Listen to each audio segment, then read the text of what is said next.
Joining us now is the retired U.S. Navy Admiral and former NATO Supreme Allied Commander James Stavridis. He's MSNBC's chief international security and diplomacy analyst and the co-author of the new book, 2054, a novel. And Admiral, I will not ask you to comment on that business about Donald Trump being distracted away from it, but I do think it's important that we have a conversation in America about why it's important that this is a priority for America to remain part of this historic and remarkably important alliance. Yeah, let's start with some facts. Let's do the numbers. The European Union, which essentially is all of the European nations that are part of NATO, collectively, they represent 25% of the world's gross domestic product, just like the United States, which is about 25% of the world's gross domestic product. So collectively, U.S. and the NATO nations, that's well over 50% of the entire output of the world. Number two, U.S. defense budget, about $800 billion. We've got global responsibilities. The second largest defense budget in the world, Allie, is not China. It's not Russia. It's the European defense budget. Collectively, it's about $320 billion. And then third and finally, who came with us, fought with us, died with us in Afghanistan after we were attacked on 9/11? That's the only time NATO's been attacked. Europeans came with us, fought and died.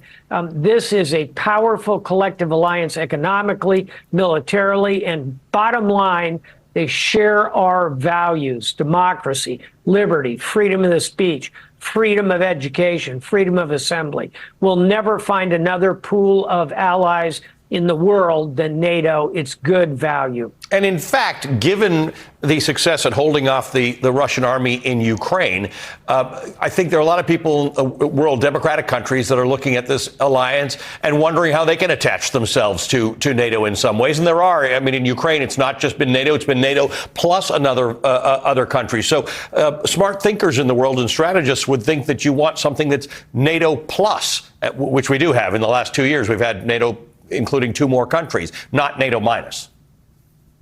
Indeed, Finland and Sweden, 2 historically neutral nations. Sweden has been neutral for 200 years, decided to join NATO. I've commanded these troops in battle. They came with us, although not NATO members. They came with us and fought alongside us in Afghanistan. These are turnkey militaries ready to fight, who have a long, difficult history with Russia, which is why they're now joining NATO. NATO is just getting stronger and more expansive in good ways because we have to face the threat of Vladimir Putin in Ukraine, Allie. NATO works when countries are not isolationist, or at least the member countries. Part of the reason Donald Trump carries on about it is because he's got the sort of America first concept that he can't really deliver on. We as you mentioned, America is not the target of the world's enmity right now, but it could happen. It's important for us not to think that we should be going it alone. You know, we don't have to imagine what it would look like if the United States became isolationist, pulled back, rejected the world, decided that we'd come home to America. We did that. We did it 100 years ago in the 1920s. We came back from Europe after World War I. We rejected the League of Nations, the predecessor to the United Nations. We erected massive tariff barriers, Google, Hawley, Smoot tariffs. We came home. America First literally was one of the mottos of those isolationist groups. Allie, how did that work out? Yeah. Well, we cracked the global economy. Fascism rose. We were attacked in Pearl Harbor by the Japanese Imperial Empire, and Hitler declared war on us.